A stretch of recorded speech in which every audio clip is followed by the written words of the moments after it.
سلام، من آملی ملایی هستم و امروز اومدم درباره سندروم اردک با شما حرف بزنم. لایک و سابسکرایب یادتون نره. خیلی خوشحال میشم نظراتونم بخونم. بریم سر وقت سندروم اردکی رو تصور کنید که خیلی آروم روی سطح آب نشسته، اما وقتی دوربین رو از پایین میگیری میبینی که یه جوری این پاهاش در حال تقلا کردنه که اون سرش ناپیدا.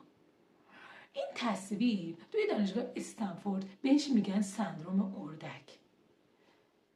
در شبکه‌های اجتماعی، حتی زندگی‌های شخصی، ما تلاش میکنیم جوری خودمون رو نشون بدیم که خیلی آروم هستیم، موفق هستیم و همه چی بر طبق مراد داره پیش میره.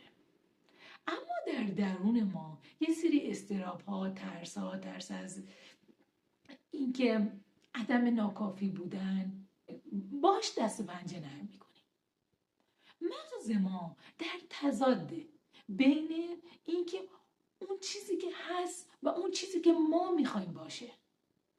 سارتر میگه چقدر خوبه که ما بیایم با اضطراب‌هامون روبرو بشیم و اونو پنهان نکنیم.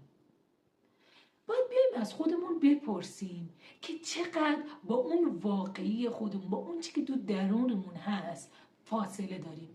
درسته ما نمیتونیم کلن با درونی چیزی که در درون ما هست یکی باشیم، اما میتونیم سعی بکنیم که یک کمی خودمون رو به اون هر بار نزدیکتر بکنیم.